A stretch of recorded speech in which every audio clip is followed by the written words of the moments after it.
Assalamualaikum warahmatullahi wabarakatuh.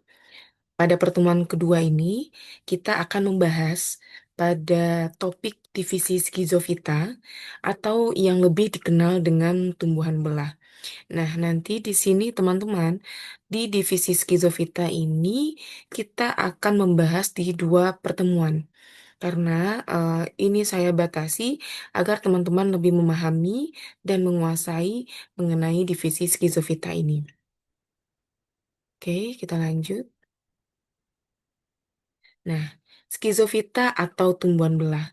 Nah, skizofita atau tumbuhan belah itu merupakan kelompok yang mempunyai ciri khusus. Artinya, dia dapat berkembang biak dengan membelah diri. Nah, seperti yang tercantum di slide, skizofita itu berasal dari bahasa Yunani atau bahasa Latinnya yang dikenal dengan skizein, yang artinya adalah membelah, dan fiton yang artinya adalah tumbuhan. Artinya di sini bahwasanya tumbuhan belah dianggap sebagai kelompok tumbuhan dengan tingkat perkembangan filogenetik yang paling rendah. Sehingga dari segi evolusi merupakan kelompok tumbuhan yang paling tua dan paling primitif. Jadi, hal tersebutlah dia dikenal sebagai tumbuhan belah. Ada beberapa ciri umum dari kelompok ini. Pertama adalah berkembang biak dengan cara membelah diri. Kedua adalah tubuhnya terdiri dari satu sel atau yang kita kenal dengan istilah uniseluler. Yang ketiga, plastidanya belum terdiferensiasi dengan jelas. Artinya di sini adalah fungsi-fungsi daripada komponen yang ada pada plastida tersebut belum diketahui dengan jelas atau belum berfungsi sebagaimana pada tumbuhan tingkat tinggi seutuhnya. Sehingga dikatakan di sini adalah belum terdiferensiasi dengan jelas. Selanjutnya, protoplasmanya belum terdiferensiasi dengan jelas, sehingga inti sel dan plastidanya juga belum jelas. Dan artinya di sini adalah inti selnya belum tampak nyata. Nah, kalau kita lihat bahwasanya tumbuhan belah itu dianggap sebagai kelompok tumbuhan dengan tingkat perkembangan filogenetik yang paling rendah. Hal ini dapat kita lihat dari ciri-ciri umum yang tadi kita pelajari sebelumnya, bahwasanya dia masih sangat sederhana sekali, maka dikenal sebagai salah satu tumbuhan yang terdiri atas satu sel. Kenapa? Prosesnya yang tidak begitu kompleks seperti halnya pada organisme multiseluler. Nah, jadi dari segi evolusi pun dia kelompok tumbuhan yang paling tua dan paling primitif. Nah, berdasarkan beberapa teori, tumbuhan belah itu dibagi atas dua kelas. Pertama dikenal dengan istilah bakteri atau bakteria atau schizomycetes. Yang kedua, ganggang biru, ganggang belah, atau ganggang lendir. Kalau ganggang biru istilahnya adalah cyanophyce, ganggang belah istilahnya adalah schizophyce, ganggang lendir dikenal dengan mixophyce. Nah, kita bahas dulu mengenai bakteri atau bakteria atau yang dikenal dengan schizomycetes. Kelas bakteria atau schizomycetes, nah dia merupakan bakteri yang berasal dari kata bakterion atau dalam bahasa Yunaninya artinya di sini adalah batang kecil. Nah, bakteri itu bersel tunggal. Dia dimasukkan dalam golongan jasad renik atau mikroba karena ukurannya yang sangat amat kecil, sehingga apa?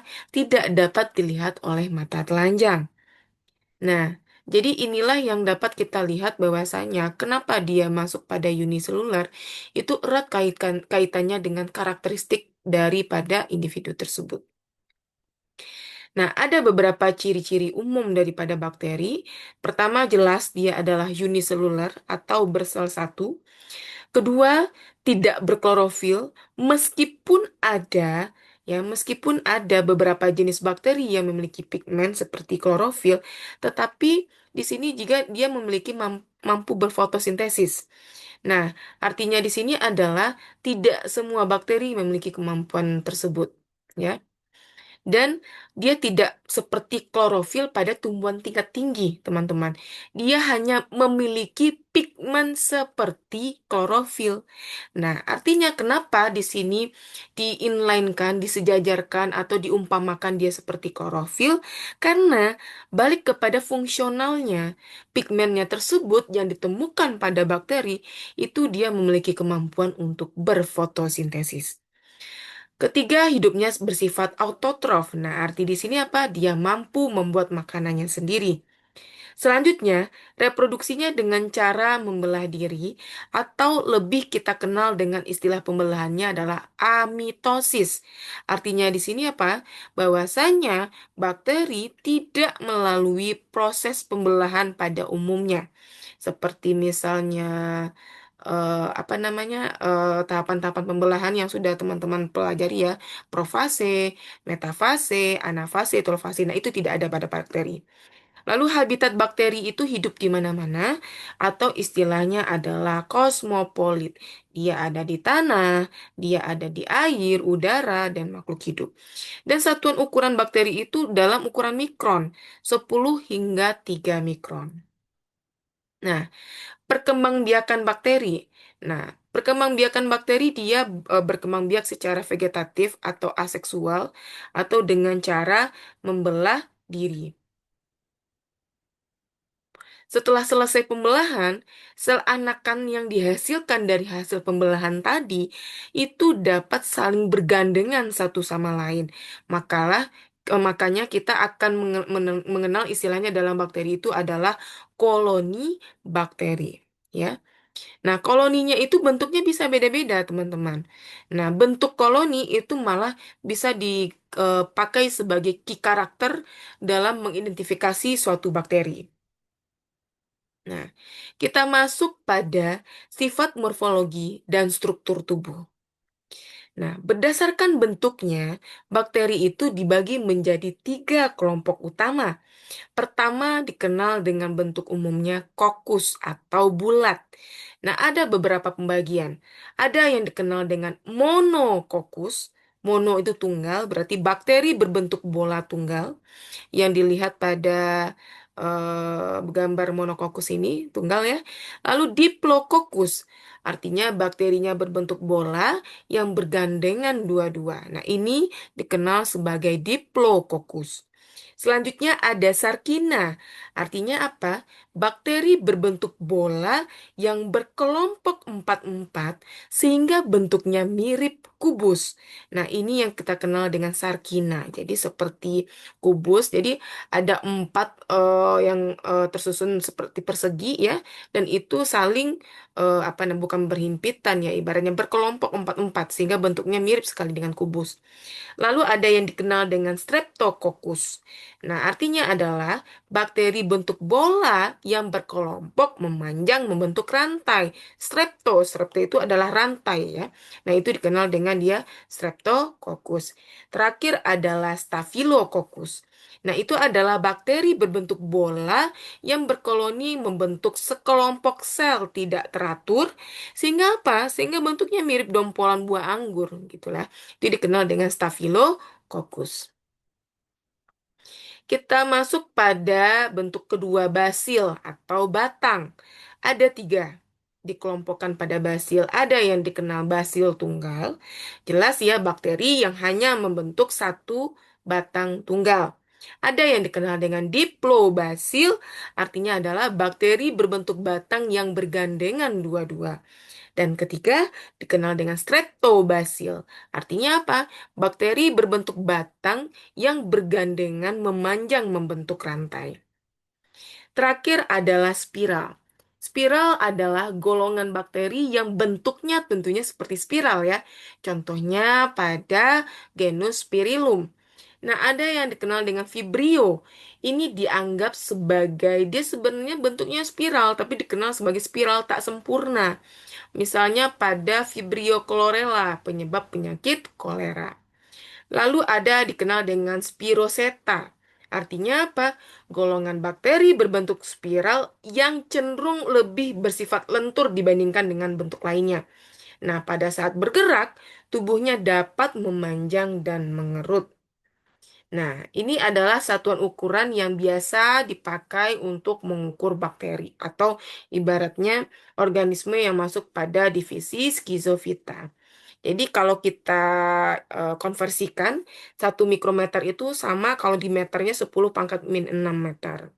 Nah, jadi kalau kokus tuh diameternya kurang lebih 0,5 sampai 2,5 mikrometer. Dan untuk bakteri yang basil itu lebarnya kurang lebih 0,2 sampai 2 mikrometer, sedangkan panjangnya 1 sampai 15 mikrometer. Nah, lanjut kita masuk pada pergerakan atau alat gerak bakteri. Beberapa bakteri itu mampu bergerak dengan menggunakan bulu cambuk atau flagel. Nah, berdasarkan ada tidaknya flagel dan kedudukan flagel tersebut, dibedakan 5 macam bakteri. Apa saja? Ada yang dikenal dengan atrik. Atrik itu apa? Bakteri tidak berflagel. Contohnya pada E. coli, ya. Lanjut monotrik. Monotrik ini apa? Mono satu, berarti dia punya satu flagel pada salah satu ujungnya. Contohnya pada Vibrio cholera, ya. Lalu ada selanjutnya lopotrik. Lopotrik ini seperti ini. Jadi mempunyai lebih daripada satu flagel pada salah satu ujungnya. Nah, contohnya pada jenis Rhodospirillum rubrum. Terakhir ada yang dikenal dengan istilah peritrik. Artinya apa? Dia punya flagel pada seluruh permukaan tubuhnya. Contohnya pada jenis bakteri Salmonella typhosa, penyebab penyakit tipus, ya. Oke, lanjut. Flagela tersebut terbuat dari protein, ya, yang disebut dengan flagellin. Nah, flagela itu melekat pada membran sel, sehingga dia dimanfaatkan sebagai alat gerak daripada beberapa bakteri yang ada. Lalu kita masuk pada nutrisi bakteri. Dengan dasar cara memperoleh makanan, bakteri itu dapat dibedakan menjadi dua, teman-teman. Ada yang dikenal dengan bakteri heterotrof, artinya apa? Bakteri yang tidak dapat mensintesis makanannya sendiri. Nah, kebutuhan makanannya itu cenderung tergantung dari makhluk lain. Atau bakteri sporofit dan bakteri parasit tergolong pada bakteri heterotrof. Kedua, bakteri autotrof. Itu merupakan bakteri yang dapat mensintesis makannya sendiri. Nah, itu biasanya dibagi menjadi dua tuh. Ada bakteri fotoautotrof, ada bakteri kemoautotrof. Jelas ya di sini kalau fotoautotrof dia mengambil makanan dengan bantuan cahaya. Ada kemoautotrof dia membuat makanan dengan bantuan senyawa-senyawa kimia. Nah, itu adalah kita masuk pada nutrisi bakteri. Dan kalau misalnya pembagian bakteri kalau kita golongkan pada kebutuhan oksigen bebas untuk kegiatan respirasi, bakteri itu dibedakan menjadi dua. Ada yang dikenal dengan bakteri aerob, artinya apa? Memerlukan oksigen bebas untuk kegiatan respirasinya. Contohnya apa? Ada pada Nitrosococcus, ada pada Nitrosomonas, ada pada Nitrobacter. Selanjutnya dikenal dengan bakteri anaerob. Ini tidak memerlukan oksigen bebas untuk kegiatan respirasinya. Contohnya apa? Pada bakteri Streptococcus lactis. Ya. Nah, kita masuk pada pertumbuhan bakteri. Bakteri itu sebenarnya dipengaruhi oleh beberapa faktor ya, teman-teman. Pertama, temperatur. Artinya apa? Sebenarnya umumnya bakteri itu tumbuh baik pada estimasi suhu itu sekitar 25 sampai 35 derajat Celcius lah, ya. Lalu kelembaban. Kelembaban merupakan lingkungan lembab dan tingginya kadar air itu sangat menguntungkan untuk pertumbuhan bakteri. Ya, jadi kalau semakin lembab suatu lokasi atau suatu tempat, maka bisa kita prediksi bahwa bakterinya juga banyak. Lalu sinar matahari. Sinar ultraviolet yang terkandung dalam sinar matahari itu dapat mematikan bakteri. Selanjutnya, zat kimia, antibiotik, logam berat, dan senyawa-senyawa kimia tertentu itu cenderung dapat menghambat bahkan mematikan bakteri. Oke, ini adalah bagian-bagian dari pertumbuhan bakteri. Nah, kita masuk pada struktur bakteri. Nah, pertama dinding sel. Nah, dinding sel bakteri itu sangat tipis, teman-teman. Dia itu tersusun atas peptidoglikan. Apa itu peptidoglikan? Polisakarida yang berkaitan dengan protein. Bu, fungsinya apa? Nah, fungsi dinding sel itu untuk memberikan bentuk pada sel, melindungi protoplasma sel, proses pembelahan sel. Dan kalau kita bedakan berdasarkan struktur peptidoglikan bakteri, itu dapat dibedakan menjadi dua. Ada yang dikenal dengan bakteri gram positif, ada bakteri gram negatif. Nah, bedanya apa? Kalau gram positif, peptidoglikan di luar membran plasma dan bila diberi tinta Cina akan menimbulkan warna. Contohnya pada Clostridium tetani, penyebab penyakit tetanus, Bacillus anthrax, penyakit antraks pada hewan, dan lain sebagainya. Lalu bakteri gram negatif. Artinya apa? Peptidoglikan terletak antara membran plasma dan membran luar. Artinya apa? Bila diberi tinta Cina, dia tidak menimbulkan perubahan warna. Nah, contohnya pada E. coli, pada Salmonella typhosa, dan lain sebagainya. Kita masuk pada membran sel. Nah, membran sel itu tersusun atas molekul lemak dan protein dan bersifat selektif permeabel. Artinya apa? Membran sel berfungsi mengatur masuknya zat makanan dan keluarnya sisa metabolisme. Itu biasanya berperan di dalam pembelahan sel. Kita masuk pada inti sel. Ya, kita masuk pada isi sel ya, bukan inti ya, isi sel, dan itu tersusun atas organel-organel. Pertama adalah inti. Dia sifatnya prokarion, terdiri atas benang-benang kromatin DNA dan RNA. Lanjut pada mesosom. Nah, organel ini terbentuk dari membran sel yang tidak membentuk lipatan. Organel ini berfungsi sebagai tempat pemisahan dua molekul DNA dan berperan juga dalam pembentukan dinding sel baru antara kedua sel anak tersebut. Ketiga adalah volutin. Volutin itu adalah zat yang banyak mengandung DNA. Selanjutnya adalah ribosom. Itu tersusun atas protein dan RNA. Dan fungsinya apa? Sebagai tempat sintesis protein. Lanjut kepada lembar fotosintesis. Nah, khusus bakteri yang berfotosintesis atau yang dikenal bakteri ungu, itu terdapat lipatan ke arah sitoplasma yang berisi lembar fotosintesis. Terakhir adalah plasmid. Plasmid itu apa? DNA non-kromosom. Plasmid mengandung gen-gen seperti gen kebal antibiotik dan gen patogen. Dalam satu bakteri itu dapat terbentuk lebih kurang 10-20 plasmid. Di mana ukuran plasmidnya itu 1/1000. 1/1000 kali DNA kromosom. Nah, kita masuk pada reproduksi bakteri. Reproduksi bakteri itu ada yang dikenal dengan reproduksi aseksual atau vegetatif. Nah, apa yang dimaksud dengan reproduksi aseksual di sini? Caranya dengan pembelahan biner atau pembelahan langsung. Artinya apa?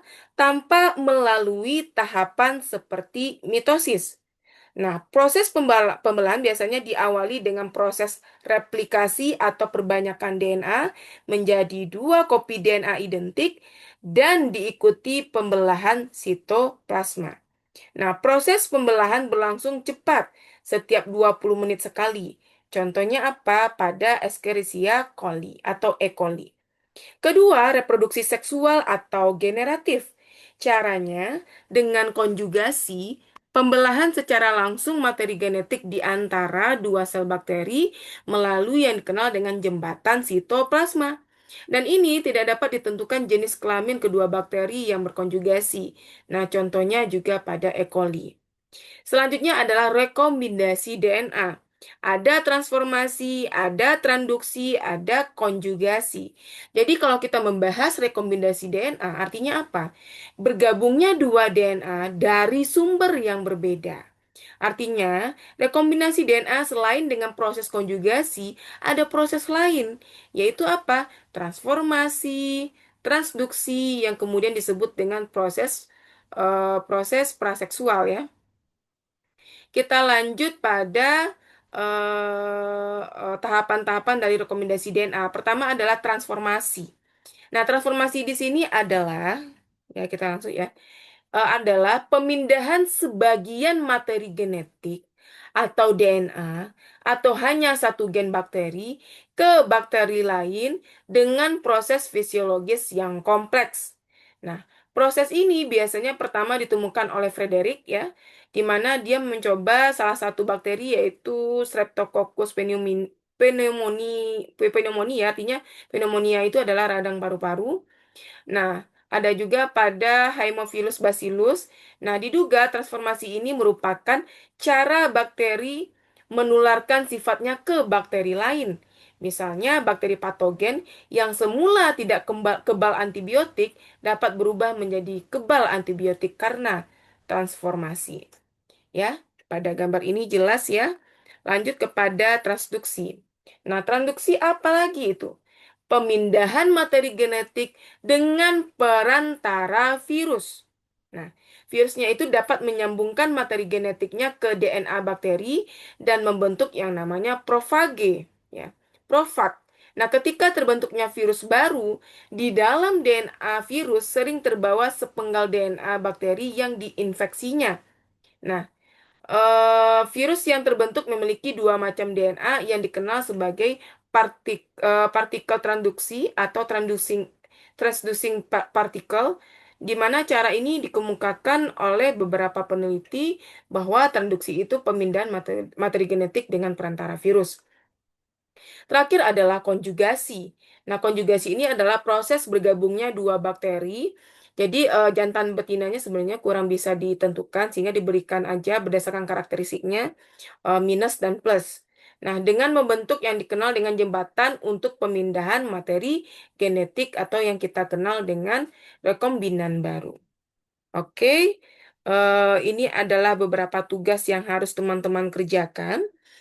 Ada beberapa topik di sini ya. Nanti saya akan bagikan topiknya karena ada beberapa yang mungkin memiliki dua ya, dua dua apa namanya dua topik ya. Kita kan di sini ada sekitar 5 orang ya, 5 orang 1, 2, 3. Oke. Nah, langsung saya bagi saja mungkin ya.